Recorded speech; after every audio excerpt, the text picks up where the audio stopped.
காமராஜ் படம் பண்ணும்போது பார்த்தீங்கன்னா, நாங்க வந்து 2000ல மூப்பனார் இருக்கும்போது ஆரம்பிச்சு, படத்த 2003ல முடிச்சுட்டோம். முடிச்சு கொண்டு வந்துட்டோம்.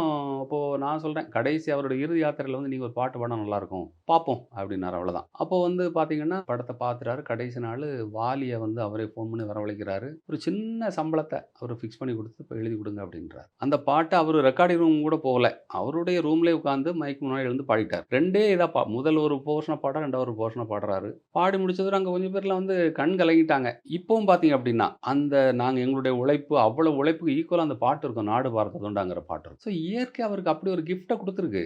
அதான் சொல்றது உண்டு. நாங்க இவ்வளவு உழைச்சு உண்டாக்கக்கூடிய ஒரு பேரு இத அவரு ஒரு 15 நிமிஷத்துல அவரு அந்த பாட்டு வந்து அத கொண்டு போயிருதே. எடிட்டர் பார்த்தீங்க அப்டின்னா, பொதுவா எடிட்டர் நம்ம ஊர்ல தான் எடிட் பண்ணுவாங்க. ஈடி விஜயன்ட்ட கொண்டு போறோம். கொண்டு போனோனே பாட்ட கேட்டாரு. "நீங்க போயிட்டு கால்ல வாங்க" அப்டின்னாரு. எனக்கு பொதுவா நான் எங்க முன்னால தானங்க எடிட் பண்ணுவோம் அப்டின்னு எடிட் பண்ணுவேன்னு கேட்டேன். "இல்ல நீங்க போயிட்டு கால்ல வாங்களேன்" அப்டின்னாரு. அது இறுதி யாத்திரை ஃபுட்டேஜ் கிட்டத்தட்ட ஒரு 10, 12 நிமிஷம் இருந்தது. இவரு நாடு பார்த்ததுண்டா பாட்ட பூரா போட்டு பார்த்து எடிட் பண்ணி எடுத்து காலையில பார்த்தா, அவ்வளோ பிரமாதமா பண்ணியிருந்தாரு. ஒரே ஒரு மிஸ்டேக்கு. என்னன்னா காமராஜர் வந்து சிதையில வச்சாச்சு. அவங்கள வரட்டியெல்லாம் அடிக்காச்சு. அதுக்கப்புறம் பார்த்தீங்கன்னா, ஒரு காமராஜர் நிஜ காமராஜர் ஒரு ஃபோட்டோ ஒரு வீடியோ ஒண்ண காட்டியிருந்தாரு. சொன்னேன், "விஜயன் சார் இது தப்பா இருக்கே. அவரு எல்லாம் வந்து வந்தாரு, அணை கட்டுனா எல்லாம் முடிஞ்சது.